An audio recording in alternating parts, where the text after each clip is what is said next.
this video, we're going to talk about how to build a world-class logo for your brand.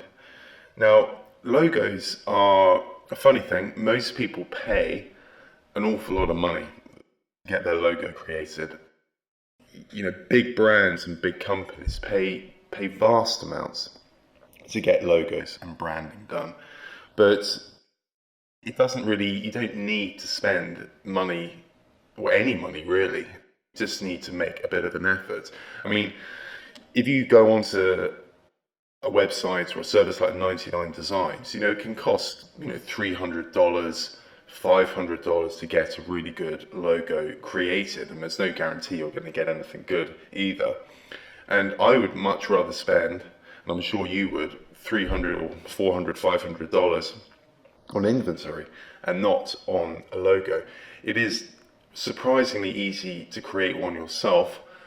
You just have to put the effort in, and it doesn't take very long either. So what I recommend is to actually get Photoshop. Now, Photoshop used to be incredibly expensive. I think it used to be about $700 or something like that. But now they do monthly billing, and you actually get 30 days for free. You just need to remember, unless you want to continue, to cancel your subscription before the 30 days is out. But even if you don't, I think it's only $30 or $40 a month, something like that. And you know, it's something I use all the time.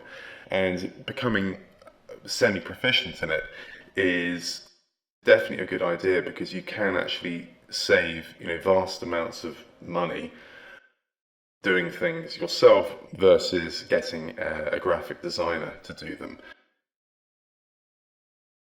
In the last year alone, just by doing some of the graphic design work myself, I've saved, I mean, literally thousands of dollars.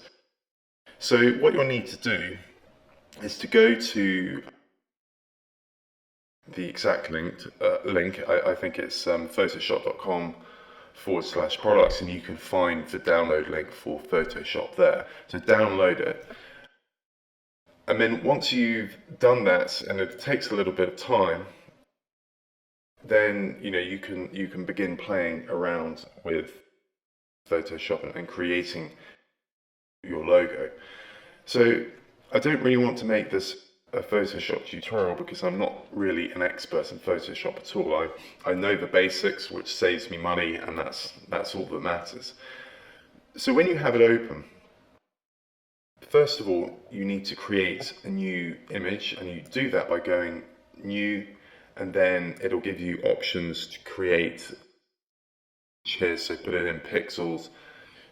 You know, you can start off with 600 by 200 pixels just to create this kind of shape here. This is basically your palette that you can work on. So you press OK, and this is what will appear. So let's use the Artisize brand name. Not a great brand name, but I found it in a couple of minutes, but just as a working example. So first of all, you need to click this text button down here, the T button, and draw a line. Make sure you've actually got some color on it so you can see. Oh, actually, I know the reason why it's so small, because it's 6 points. Okay. There we go. So let's put it in capitals. So art is size. It's going to be artisize.com, but you don't actually have to include the .com, or you shouldn't include the .com on your domain name. And we'll just make this just a little bit bigger. You can adjust the size of the font up here. Let's make it 70. I think that's going to be sufficient for now. So once you've created the text, you just highlight the text here and then click up here. You can run through, you know, but Photoshop has, you know, a huge amount of fonts which are free fonts, and you don't need to, you know, really have anything particularly, you know, out there. I mean, if you look at the fonts on the logos for major brands like, you know, Facebook, I think Facebook use sort of Arial, they use something very, very standard. They just make it look good by, you know, just playing about with the spacing. But just for this example, as a very quick example, I quite like Helvetica Regular. So let's make it that for now. Then you can just sort of play about with it really. You can make it a darker color. In this case, I would probably you could make the art a different color than the size. Something like that.